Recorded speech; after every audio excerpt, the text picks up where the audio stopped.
آپ کو پتہ ہے کہ بنی اسرائیل جو ہے وہ بیسیکلی کہاں سیٹل ہو گئے تھے جا کے؟ ایجپٹ میں۔ کیسے سیٹل ہوئے تھے پوری تاریخ ہے۔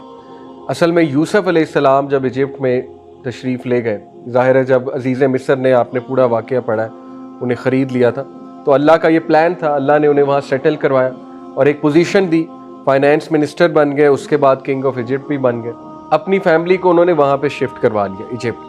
تو ان کے بعد سے لے کے موسیٰ علیہ السلام کے ٹائم تک جو ہے وہ بنی اسرائیل ایجپٹ میں رہی، اور پھر آپ کو وہ پوری سٹوری پتہ ہے کہ فیرو نے کس طرح انہیں انسلیو کیا، رائٹ؟ اللہ کی طرف سے ایک ٹیسٹ آیا بنی اسرائیل پہ، تو موسیٰ علیہ السلام نے انہیں کس طرح سے چھٹکارا دیا۔ موسیٰ علیہ السلام جو ہے بنی اسرائیل کو سیٹل کروانے لے جا رہے تھے جیروسلم میں، because it's a blessed land, اور اللہ کی طرف سے حکم تھا۔ لیکن جیروسلم پہ اس وقت کچھ اور لوگ قابض تھے، تو موسیٰ علیہ السلام نے جہاد کا حکم دیا بنی اسرائیل کو۔ تو بنی اسرائیل نے آگے سے کیا کہا کہ ہمیں ڈر لگتا ہے وہاں پہ جو لوگ قابض ہیں، تو تم اور تمہارا رب جا کے لڑ لو۔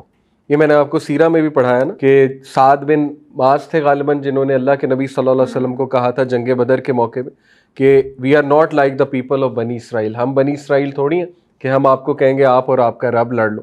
تو یہ بڑا مشہور واقعہ۔ تو اس کے نتیجے میں اللہ نے پھر ظاہر ہے اپنا غضب اور اپنی ناراضگی شو کی، اور بنی اسرائیل 40 سال جو ہے وہ وادی سینائی میں بھٹکتے رہے، پیننسولا، دا سینائی پیننسولا، وہاں 40 سال بھٹکتے رہے، اور ان کے پھر 12 قبیلے تھے، ٹھیک ہے، وہ پوری ہسٹری ہے۔ حضرت موسیٰ نے انہیں وہاں بھی ایڈجسٹ کروانے کی کوشش کی، لیکن ظاہر ہے کہ ان کی کوتاہیاں بہت زیادہ تھیں۔ انبیاء کو قتل کرنا یہ کوئی چھوٹی چیز تو نہیں ہے، اللہ کی شریعت کو چینج کر دینا، اپنی من پسند جو ہے وہ ایک دین بنا لینا، اور سب سے بڑا کرائم یہ تو ہیں ہی، وہ یہ ہے کہ کلیئر کٹ اللہ کے ساتھ کفر کرنا۔ دیکھیں میں نے آپ کو پورا سیرہ میں ایک چیپٹر پڑھایا جیوز کے اوپر کہ پروفٹ صلی اللہ علیہ وسلم کے ساتھ کیا ریلیشنز تھے جیوز کے۔ تو میں نے آپ کو بتایا 3 قبیلے تھے، بنو نذیر، بنو کینوکا اور بنو قریظہ۔ تو یہ جو 3 قبیلے تھے انہوں نے پیکٹ بھی توڑا نبی صلی اللہ علیہ وسلم کے ساتھ، جو پیس ٹریٹی تھی، جو پیکٹ تھا، بلکہ اس لیول کی جسارت بھی کی کہ اللہ کے نبی صلی اللہ علیہ وسلم کو قتل کے پلانز بھی بنائے۔ اور پھر کعب بن اشرف، یہ ایک ان کا بہت بڑا سردار بھی تھا اور پوئٹ تھا اور بڑا کیرزمیٹک فگر تھا ان میں، وہ مسلم عورتوں کے بارے میں بہت ہی فحش قسم کی جو ہے نا وہ شاعری بھی لکھا کرتا۔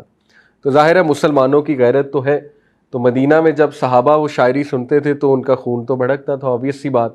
پھر آپ نے وہ واقعہ بھی پڑھا ہے کہ سیرت میں ہی کہ جیوز نے ایک مسلم عورت کو برہنہ بھی کیا تھا، ظاہر ہے مذاق اڑا رہے تھے ایک مسلم عورت کا، اس نے پورا عبایا پہنا ہوا تھا، تو وہ عبایا جو ہے وہ انہوں نے میرا خیال کہیں پہ اڑا دیا تھا۔ جب وہ عورت اٹھیں تو ان کا عبایا جو ہے وہ اتر گیا مارکیٹ میں، یہ سیرت کا واقعہ۔ تو ایک وہاں پہ موجود تھے عرب، انہوں نے ان کی غیرت جو ہے ظاہر ہے جاگ گئی، انہوں نے اس کو قتل کر دیا، اس جیو کو جس نے کام کیا تھا۔ تو اس کے بعد لٹل وار، منی وار بروک آؤٹ، اور پھر اللہ کے نبی صلی اللہ علیہ وسلم نے جو ہے اس پہ پھر اس کو سیج کیا اور ان کو پھر نکالا وہاں سے۔ تو یہ دیکھیے یہاں سے بھی ثابت ہوتا ہے کہ ان کا سب سے بڑا کرائم یہ ہے کہ ریسزم کی بنا پر اپنے آپ کو پیور بلڈ سمجھنا اور یہ کہنا کہ ہم اللہ کے پیارے ہیں، ہمیں کوئی نہیں چھو سکتا، اور خدا اللہ سبحانہ و تعالیٰ نے سارے جو دوسرے لوگ ہیں وہ ہماری خدمت کے لیے بنائے ہیں۔ آپ ان کی تلمود اگر پڑھیں گے تو اٹس اے ویری ریسسٹ بک، وہ بیسکلی ان کی صحیح بخاری ہے، جس طرح ہماری صحیح بخاری ان کی تلمود ہے۔ تو اس میں جو نان جیوز ہیں ان کو گوئے اور گوئمز کہا جاتا ہے، GOY، گوئے اینڈ گوئمز۔ تو وہاں پہ رولز ہیں باقاعدہ گوئے اور گوئمز کے، میں آپ کو مطلب کوٹ کر سکتا ہوں، میرے پاس پوری پریزنٹیشن پڑی ہوئی ہے۔